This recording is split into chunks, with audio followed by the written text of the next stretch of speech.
so much for a name. You want the name to be descriptive of all that something is. And so at that unconscious level, the best name that Esther could find, heart of all religions, root of all religions, always a teacher, was Abraham. Well, that makes sense. Okay, thank you. Glad you like it. Thank you. And just one more quick question.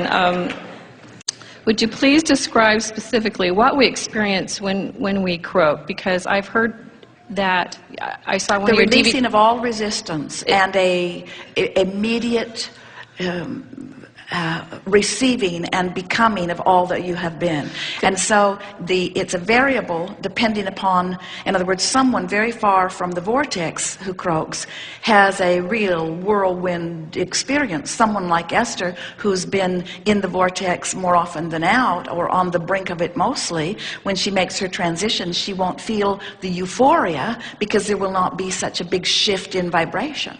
The more resistance, the most important thing to understand is that in what you call your death experience, you release all resistance. And so whatever resistance the more resistance you have in the releasing, the more of a fast ride it will be. The less resistance you have, the more of a natural step it will be. I think what I'm getting at, too, is I understand exactly what you're saying. And in a DVD you once said, too, that Source does not, once you cross over, Source does not look at anything negative. But yet, I've heard other spiritual teachers talk about, like, the life review. Once you croak, you see this life review of your life, the negative, the positive. So really, none of that happens. Well, if there is anything like that, it's while you are still in your conscious physical form to some degree. Before you actually before you're there. It's a bit like what happens when you are waking up from slumber. Okay. While you sleep, you release all resistance, but as you come back into consciousness, you reclaim your vibrational attitudes. Right. And so there is still some of that Esther was not with her father when he made his transition, but her sister was, and her sister told Esther what happened. And at the point that he was ready to make his transition, he had been in an unconscious state a while, and so he was not communicating with those who were in the room. And as it became evident that he was making his transition, Esther's mother, who was sitting near him, said, "I love you, Bill," to him.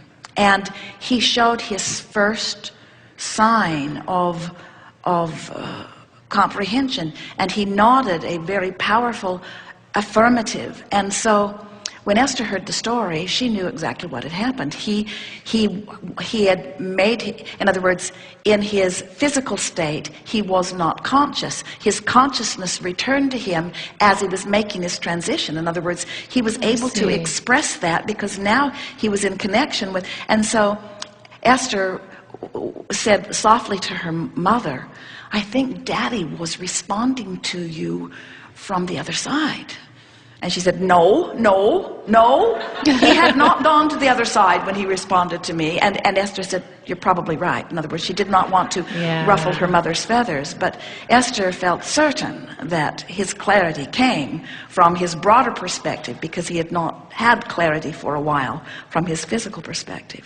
So that transition time is an interesting time, isn't it? It is. In other words, what aspect of who I am is doing the offering. And of course what we're rooting for all day, every day, we want you to be in the vortex as much as possible so that the whole of you is presenting yourself here. Right. In other words, when you are tuned in, tapped in, turned on, and holding someone as the object of your attention, they are thriving by the benefit of that radiance that you are showering upon them. In other words, and we don't ask you to do it because they need it. We think it's a wonderful thing to do because it's more natural to you. In other words, to be tuned in to source and living life, it just doesn't get any better than that. You're right. Yes. Yep. Thank you. Yes, indeed. Now what?